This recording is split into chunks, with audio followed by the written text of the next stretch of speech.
आओ आपने कमर सीधी करीने बेसीशुं, आँखों बंद, शांत चित्त विश्वव्यापी परमात्मानुं स्मरण करिए। हृदयथी प्रार्थना करीशुं, हे परम शक्ति स्वरूप परमात्मा, हे परम चैतन्य स्वरूप परमात्मा, हे परम ऊर्जाना स्त्रोत्र, सतत अमे आपनुं स्मरण करता करता आपनी आ चेतना, आपनी ऊर्जा, आपनी शक्ति ने अमे अमारा अंतःकरण में धारण करिए। हे प्रभु, आपनी आ दिव्य ऊर्जा शक्ति मने निरंतर सन्मार्ग तरफ प्रेरित करे। जन्मो जन्मांतरना कषाय कलमस दोष दुर्गुण पाप अने कुसंस्कार थी मने मुक्त करे।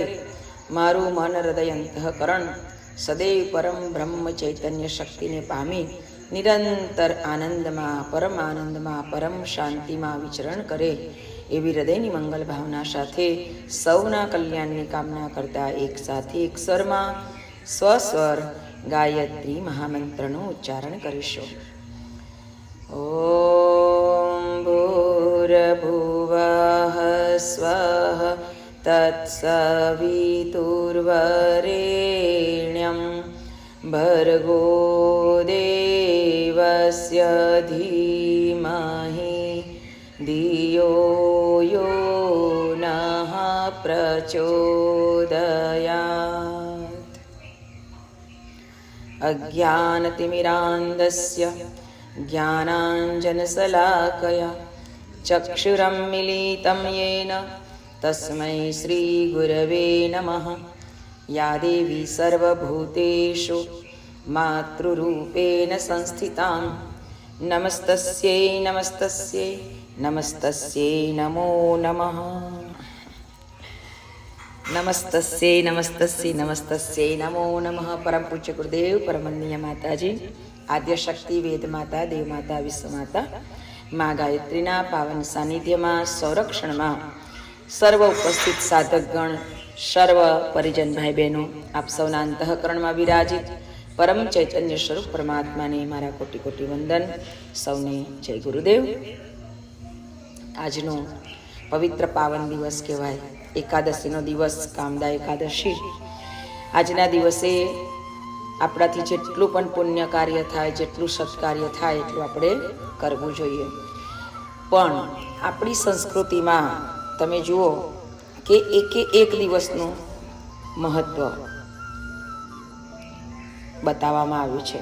આપણી સંસ્કૃતિમાં પ્રત્યેક દિવસને એક વિશેષતા, વિશેષ રૂપે સ્વીકારવામાં આવી છે। તો આ સંસ્કૃતિ આપણી જે છે એ સંસ્કૃતિ સતત એક એક દિવસ આપણને આપણો એક એક દિવસનો સમય એ મહત્વનો છે એવું આપણને સમજાવે છે। કારણ કે તમે જુઓ કે એકાદશીનું મહત્વ હોય, પછી બારસનું, તેરસનું, ચૌદસ, પૂનમ, કોઈને કોઈને સંલગ્ન બનાવે, એકમથી લઈને છેક અમાસ, પૂનમ બધું જ। તો એ આપણને શું બતાવવા માંગે છે કે હે માનવ, તારો પ્રત્યેક દિવસ શ્રેષ્ઠ છે। એવું નહીં કે આજ દિવસ સારો છે, તારો પ્રત્યેક દિવસ શ્રેષ્ઠ છે।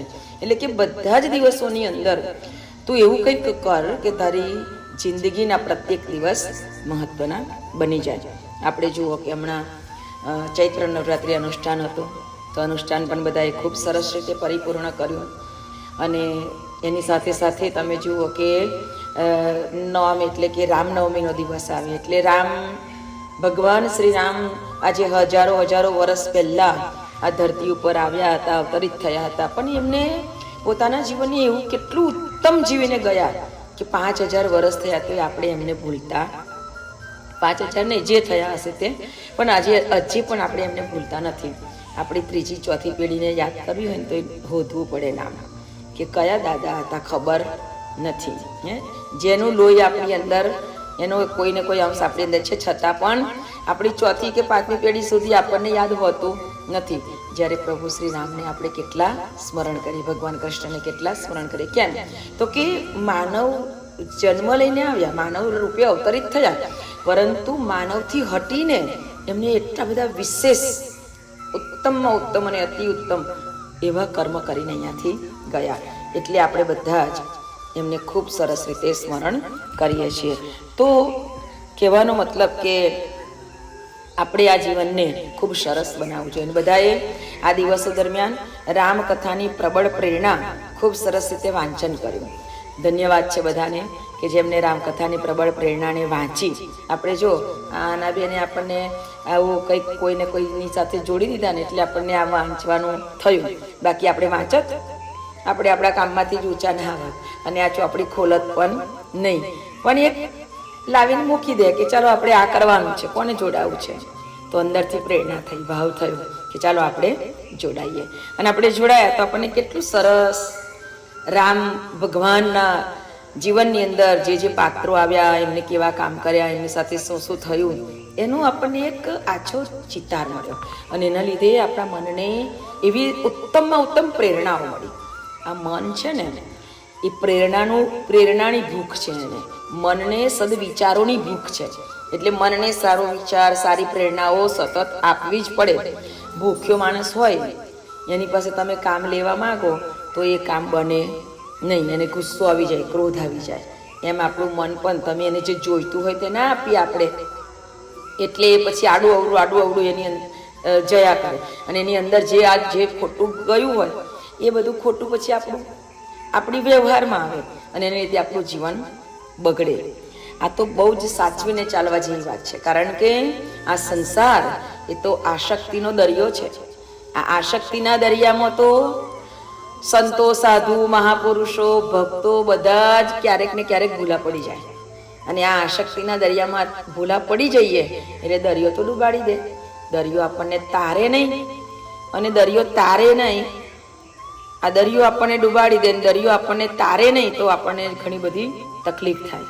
તો આ બધી તકલીફોમાંથી બચવા માટે આ દરિયો આપણો સદાને માટે આપણને તારી દે એવું આપણે વિચારતા હોઈએ તો હંમેશા આપણે એવું ધ્યાન રાખવું જોઈએ કે મારું જીવન જે છે એ ક્યાંક આસક્તિમાં ફસાતું તો નથી ને. એને બહુ ધ્યાનથી સાચવવું પડે. એક વખતે ભગવાન બુદ્ધના આદર્શ શિષ્ય સ્વામી આનંદ એ જ્યારે વિચરણ કરવા નીકળ્યા હતા ત્યારે એ વિચરણ કરતા એક નગરમાં જાય છે. અને એ નગરમાં રાજા પલ્વ, મહારાજ પર્વનું રાજ્ય ચાલતું હતું તે વખતે. તો એને એ બહુ જ ધાર્મિક હતા, ભક્ત હતા, સંતો સાધુ મહાપુરુષોનો ખૂબ આદર સત્કાર કરતા હતા. સંતો સાધુ મહાપુરુષોનો આદર કરવો ને એ પણ એક બહુ ઊંચી પરંપરા છે. પરંપરા તો છે જ, પણ સાથે એ બહુ જ પુણ્યશાળી કાર્ય કહેવામાં આવે છે. કારણ કે સંત સાધુ મહાપુરુષો જે કરી શકે છે એ સામાન્ય માણસ નથી કરી શકતો. એટલે જે સાધારણ સામાન્ય વ્યક્તિ હોય છે એ એવા મહાપુરુષોના શરણમાં જાય, એમની પાસેથી સદપ્રેરણાઓ પ્રાપ્ત કરે, એમના ચરણોમાં બેસે તો એમના વ્યક્તિત્વની સાથે પોતાના વ્યક્તિત્વને ઢાળી શકે. તો એનાથી પોતાના જીવનમાં એક મર્યાદા આવે. અને મર્યાદા બહુ જરૂરી છે આપણા જીવનમાં. કારણ કે પ્રત્યેક જગ્યાને તો ઘણા લોકો તો એમ કે આ તો હવે બાવટાઓ ફર્યા કરે, એમ કે આ તો બધું આવું ચાલ્યા કરે. હવે આ સમય એવો છે કે તમે સાચા વ્યક્તિને શોધવાને એ બહુ જ કઠિન પરિસ્થિતિ છે. આ સમયની અંદર જે સાચી વ્યક્તિ છે એને માથે લોકોએ બહુ જ ખરાબ રીતે વર્તન કર્યું છે, અને જે ખરાબ છે એને તો એનું ફળ ભોગવવાનું જ છે. પણ એટલે આ પરિસ્થિતિમાં આપણે કોઈ સત્ય તત્વને શોધવાને એ બહુ કઠિન છે. તેથી પરમ પૂજ્ય ડોંગરીજી મહારાજ કહેતા કે પોતાનામાં જ સંતત્વ પ્રગટ કરવાનો પ્રયત્ન કરો. સંતત્વ પ્રગટ કરવું એટલે પહેલામાં પહેલી શરત આવે કે સહન કરતા શીખવાનું. સહન શક્તિની જેટલી ચરમસીમા સુધી પહોંચાડે ને એટલી પહોંચાડવા પ્રયત્ન કરવાનો. મોટે ભાગે દુનિયામાં જે કાંઈ પરિસ્થિતિઓ વિપરીત ઊભી થાય છે એનું મોટું કારણ છે કે કોઈ કોઈના માટે સહન કરવા તૈયાર નથી, અને એટલે માથાકૂટ થાય. તો એવું ના બને એટલા માટે હંમેશા મનને ભગવાનની સાથે જોડેલું રાખો, સદવિચારની સાથે જોડેલું રાખો. ભગવાન શ્રી કૃષ્ણ પરમાત્મા પણ એટલે કહેતા કે સંતુષ્ટ સતતમ યોગી યતાત્મા દ્રઢ નિશ્ચય મયર્પિત મનોબુદ્ધિ યો મદ ભક્ત સમી પ્રિય. મને મન અને બુદ્ધિ અર્પણ કર, કારણ કે એ જ તારું છે, બીજું કશું જ તારું નથી. અને સંતોષ જીવનમાં રાખ. યોગી જેવું જીવન બનાવ. સંતુષ્ટ સતતમ યોગી, યોગી જેવો ભાવ બનાવ, યોગી જેવું જીવન બનાવ. યતાત્મા દ્રઢ નિશ્ચય બન કે મારે આ કરવું જ છે, મારે પ્રભુ સ્મરણમાં, ભગવાનની ભક્તિમાં, ભગવાનના કામમાં મારા મનને લગાવવું છે. એવા નિકટવર્તી શિષ્ય ભગવાન બુદ્ધના એટલે આનંદ સ્વામીને, એ આનંદ સ્વામી આનંદને જ્યારે એ નગરમાં ગયા, મહારાજ પલ્લવનું રાજ્ય હતું, ભગવાન પણ મહારાજ પણ એટલા ભક્તિ ભાવના વાળા હતા, એટલે સંતોનું આગતા સ્વાગતા કરતા, એમને ખુશ રાખવાનો પ્રયત્ન કરતા, કારણ કે સંતો કષ્ટો બહુ સહન કરે, એટલે એમને જે ખુશ અને પ્રસન્ન રાખે ત્યારે એમના મનમાં એવું ના હોય કે મને અસુવિધા થાય તો મન દુઃખી થાય ને સુવિધા મળે તો મન સુખી થાય. પણ સ્વાભાવિક છે કે એને જ્યારે સહજતા પ્રાપ્ત થઈ જાય સંતોને, સમય સમયે એની જે સહજતા હોય એ મળે તો સ્વાભાવિક છે કે એનું હૃદય પ્રફુલ્લિત રહે. આવા અંતરને પ્રફુલ્લિત રાખવાનો મહારાજ પ્રયત્ન કરતા. એક દિવસ મહારાજે સંતોને બોલાવ્યા પોતાના ઘરે ભીખુઓ સાથે, સ્વામી આનંદને, અને કહ્યું કે આજે મારે ત્યાં પ્રસાદ લેવાનો છે. તો પ્રસાદ લેવા માટે ગયા અને સત્સંગ થયો અને ત્યારે મહારાજ પલ્લવ સ્વામી આનંદના ચરણોમાં ઝૂકે છે અને બે હાથ જોડી પ્રણામ કરે છે કે પ્રભુ આજે તમે મને ધન્ય કરી દીધો. ત્યારે સ્વામી આનંદ પલ્લવ મહારાજના કપાળની રેખાઓ જોઈને નિશાસો નાખે છે, અરે ભગવાન, અરે ભગવાન. એટલે મહારાજ પલ્લવ પૂછે છે, અરે ભગવાન શું થયું, તમે કેમ આટલો બધો નિશાસો નાખો છો, એમ કે શું છે પરિસ્થિતિ? તો કે નહીં કાંઈ નહીં, એમ કે કશું નહીં, તમે કોઈ ચિંતા ના કરો, બસ આમ જ.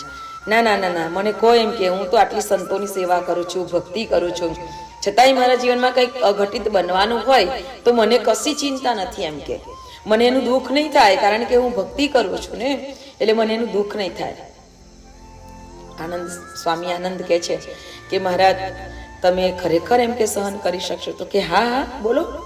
અને ત્યારે સ્વામી આનંદ કહે છે કે મહારાજ 7 દિવસમાં જ તમારું મૃત્યુ છે. અરે મહારાજ કહે છે કે અરે આટલા બધા સંતોની સેવા કરું છું, આટલી ભક્તિ કરું છું, તો મૃત્યુ તો એક દિવસ આવવાનું જ છે ને મહારાજ, એનાથી શું મને દુઃખ થવાનું છે? એમ કે મૃત્યુ મારા જીવનનો એક ભાગ જ છે અને એ મારા જીવનમાં આવશે તો મને કાંઈ દુઃખ થશે નહીં, કશો વાંધો નહીં, આજે નહીં તો કાલે. સારું થયું કે તમે મને જણાવ્યું કે હું મારું જીવન હવે ખરેખર આ 7 દિવસ વ્યવસ્થિત રીતે જીવવાનો પ્રયત્ન કરીશ. અને એમ કરીને સ્વામી આનંદને કહે છે કે તમે એમ કે મારા ઉપર કૃપા કરો કે મારું મૃત્યુ સુધરે. એટલે સ્વામી આનંદ કહે છે કે જી, એમ કે તમે ખરેખર ભક્તિ ભાવના વાળો જીવ છે તમારો, ખૂબ જ તમારી અંદર સેવાનો ભાવ છે, બધું જ છે, પણ મહારાજ શું કરું? તો કે અરે પણ શું છે તે તો કહો, એમ કે. ત્યારે સ્વામી આનંદ કહે છે કે તમે છેલ્લા સમયમાં ભક્તિ કરો છો, છતાં પણ છેલ્લા સમયમાં થોડાક આસક્ત બની જશો, તમારી રાણીઓમાં આસક્ત બની જશો અને એના કારણે ઘણી તકલીફ થશે. તો કે અરે મહારાજ શું તકલીફ થશે? હું નહીં આસક્ત બનું. તો કે નહીં, એ તમે અત્યારે નાખો છો, પણ સમય એવો આવશે ને તમે આસક્ત બનશો, તમારા શરીરમાંથી આત્મા નીકળશે, પણ તરત જ એ આ રાણીઓનો જે મેલું પાણી વહી જાય છે એ ગંદી ગટરની અંદર પંચ કલર વાળો જીવડો બની અને તમે એક ગટરની અંદર સ્નાન કરશો. એટલે રાજાને દુઃખ થયું, અરે રે મહારાજ, આટલી બધી ભક્તિ કરું છું, આપણા આશીર્વાદ લઉં છું, આટલું સંતોનું સ્વાગત સેવા સત્કાર કરું છું, હજી મારી ભક્તિમાં કાંઈ ઉણપ છે કે મને આવું જીવન મળશે? એમ કે. તો કે જી મહારાજ, હું જે જોઈ શકું છું એ તમને બતાવું છું. ત્યારે મહારાજે કહ્યું કે ભલે, એમ કે મારા કોઈ જન્મોના સેવા કોઈ કર્મ કે એને લીધે મારે આવું કરવું થશે, એમ કે મારી આવી ગતિ થશે. એટલે આનંદે કહ્યું કે જી મહારાજ, પણ તમે પ્રભુ સ્મરણને કદી છોડતા નહીં. એટલે કે ભલે પ્રભુ સ્મરણને નહીં છોડું, પણ સમય વીતતો ગયો, હવે છેલ્લો સમય છે. એટલે મહારાજને પણ એમ થયું કે જે રાણીઓની સાથે હું સમય વિતાવ્યો એમની પાસે તો થોડુંક બેસી લઉં. અને એ બેસવાના સમયમાં ક્યારે શું થવાનું છે ખબર નહોતી, એટલે મન આસક્ત થયું રાણીઓની અંદર, એટલે કે એમની સાથે વાતો કરવામાં, પ્રેમ ભાવથી મળવામાં. રાણીઓની આસક્તિની અંદર જ તે જ સમયે મહારાજનું મૃત્યુ આવ્યું, જેથી કરીને એમનું મન એમની રાણીઓમાં હતું. રાણીઓમાં મન હતું એટલે રાણીઓનું જે મેલું પાણી વહેતું હોય એની જે ગટર હોય ને એ ગટરમાં પંચ કલરના કીડાના રૂપની અંદર તેમનો જન્મ થયો. મહારાજે આ સ્વામી આનંદ પાસેથી જ્યારે જાણ્યું કે આવું થવાનું છે તો એમને તરત જ સૈનિકોને બોલાવીને કહ્યું હતું કે જ્યારે મારું મૃત્યુ થાય ત્યારે મારા શબની વ્યવસ્થા પછી કરજો, પણ પહેલા જ આ નગરની બહાર આ રાણીઓના મેલા પાણીની જે ગટર છે એ ગટરની અંદર તમે પંચરથ કલરવાળા કીડાને શોધજો અને એ કીડાને તમે તરત જ મારી નાખજો. તો કે ભલે. એટલે સૈનિકોને એમને જાણ કરી દીધી હતી. જેવી ખબર પડી કે મહારાજ આ દુનિયામાં નથી રહ્યા, તરત જ સૈનિકોએ મહારાજનો આદેશ અમલ કર્યો અને તે લોકો ગટરની અંદર પંચ કલરવાળા કીડાને શોધે છે. આટલો મોટો પંચ કલરવાળો કીડો જોયો એટલે સૈનિકો એને ભાલો મારીને મારી નાખવાનો પ્રયત્ન કરે છે, પણ દરેક જીવન શોધે છે. એટલે કીડો તરત જ ત્યાંથી ખસી જાય, બીજી બાજુ જતો રહે, જ્યાં મારે ત્યાંથી જતી રહે, બીજો જતો રહે, એમ કરીને પોતાનું જીવન શોધે છે, એટલે કે જીવન બચાવે છે. સ્વામી આનંદને ખબર હતી કે આ મહારાજે આવી વ્યવસ્થા કરી છે. સ્વામી આનંદ ત્યાં ઊભા થાય છે, આવી જાય છે અને કહે છે, કારણ કે મહારાજની ભક્તિ એવી હતી, પણ કોઈ પણ ભક્તની અવગતિ થાય એ સંતો સહન ન કરી શકે. પોતાના પુણ્યનો ભાગ આપીને પણ એને બચાવી લે છે. સ્વામી આનંદ ત્યાં ઉપસ્થિત થાય છે અને સૈનિકોને કહે છે કે જુઓ બેટા, આ બધું જ જીવન, જે પણ જીવ છે એ જીવન શોધે છે. જુઓ, મહારાજે જ કીધું હતું કે મને મારી નાખજો, પણ અત્યારે કીડાના રૂપમાં મહારાજ છે એટલે તે પોતાનું જીવન કીડાના રૂપમાં મહારાજ છે એટલે એ પોતાનું જીવન બચાવી રહ્યા છે. તમે જોયું એમ કે આ જીવન એ બચાવી રહ્યા છે, એટલે કે આ સંસારની અંદરનું પ્રત્યેક જીવ ભલે ને એકદમ નકામો જીવન જીવતો હોય તો પણ દરેક જીવને પોતાનું જીવન બચાવવું જ હોય છે. તો આવું બચાવવું જ પડતું આ જે જીવન છે એને લીધે આપણા મનને હંમેશા અંત સમયે તો ખાસ આપણને એવું લાગે કે હવે મારો સમય નજીક છે. ઘણી વખતે આપણે જોઈએ છે કે નજીક સમય હોય ને તો કે પેલો કઈ ગયો, આના આયા, પેલા ના આયા, આમ આપણા સંબંધોને લઈ અને પોતાના જોડે જોડાયેલી વ્યક્તિઓને યાદ કર્યા કરે. તો એ વ્યક્તિઓને યાદ કરવાથી વ્યક્તિ આપણને તારવાનો નથી. જે તારણહાર છે પરમાત્મા, એને આપણે યાદ કરવાનો છે કે હે પ્રભુ, હે પરમાત્મા, હવે તમે આવો, તમારા સિવાય મારું કોઈ છે નહીં, તમે જ મને બચાવો, તમે જ મારી વારે ધાવો, એમ એનું જ સ્મરણ કરવામાં આવે. હે કૃષ્ણ, હે કેશવ, હે માધવ, હે મોહન, હે સચ્ચિદાનંદ સ્વરૂપ પરમાત્મા, હે પરમ કૃપાળુ પરમાત્મા, હે સદગુરુ, આપણને જે સ્મરણ થાય, હે બ્રહ્મ તત્વ, હે પરમ તત્વ, આપણે એને યાદ કર્યા કરીએ તો એ આ આત્મા એની અંદર વિલીન થઈ શકે છે. એટલે કે આ છેલ્લી જે ક્ષણ છે એ મહત્વની છે. એટલે દરેકને વિનંતી છે કે આવો અંતિમ સમય નજીક લાગે ને ત્યારે કોઈ જ ચર્ચા ના કરો. આપણું સ્વજન હોય ને આપણને એવો મોકો મળ્યો હોય કે આપણે એની પાસે ઊભા હોઈએ તો એવો કોઈ જ પ્રયત્ન ના કરો, કોઈ બીજી ચર્ચા ના કરો, માત્ર ને માત્ર ભગવાનનું સ્મરણ મોટેથી ગાવાનું શરૂ કરી દો. એટલે એ આત્મા ભગવાનનું સ્મરણ એ ના કરી શકે, પણ આપણે જે મોટેથી બોલીએ ને એને સાંભળતો એની ગતિ ગંતવ્ય સ્થાનમાં થાય, પરમ તત્વ તરફ એનું પ્રયાણ થાય. એવી આપણે મંગલ પ્રાર્થનાઓ કરવી જોઈએ. અને છેવટે એ પણ નથી થઈ શકતું. એ સમય કેવો હતો, બધા ભાન ભૂલી જાય છે, ઊભા રહેલા પણ ભાન ભૂલી જાય છે અને વાતો કરવાની અંદર ને આમ તેમ પડી જાય. તો એટલે 3 દિવસ સુધી આ ઘરની અંદર ભગવાનનું સ્મરણ કરાય છે. એમ કહેવાય છે કે જીવને 3 દિવસ સુધી તો એ ત્યાંનો ત્યાં જ ફરતો હોય છે. આમ તો એમ કહેવાય છે કે 12 દિવસ સુધી ફરતો હોય, એટલે 12મું કરે ને તે દિવસે બધું પછી પૂરું કરે કે હવે તું જા, અને બધા લાડવા પૂરી ખાય ભેગા થઈને કુટુંબ વાળા. એટલે ઉદા ભક્ત સમાજમાં એવી પરંપરા નથી. એ તો તરત જ પ્રસાદ ખાવા મળે, તરત જ સારું ભોજન લે. એટલે પેલાને ખબર પડી જાય ભાઈ આપણી અહીંયા આગળ કોઈ ગણતરી નથી, આ તો બધા ખાઈ પીને આનંદ કરે છે, ચાલો આપણે આપણા સ્થાને જઈએ. એટલે એને આત્માને તરત ખબર પડી જાય. તો એ બહુ જરૂરી છે કે આત્માને એવું જ કહે, તું અને હું હવે જુદા, હવે તમે તમારા સ્થાને જાઓ, તમે ભગવાનને પામી લો. એટલા માટે ભજન કીર્તન થાય. આ ભજન કીર્તન એ સાંભળી અને પછી એનું પરમ ગતિ થાય. તો આપણા પણ સ્વજનોની પરમ ગતિ થાય, આપણી પરમ ગતિ થાય. એટલા માટે પરમ પૂજ્ય ગુરુદેવ કહે છે કે બેટા આ મન ઉપર ભરોસો નહીં રાખવાનો. મન ક્યારે લપસી જાય કશું કહેવાય નહીં.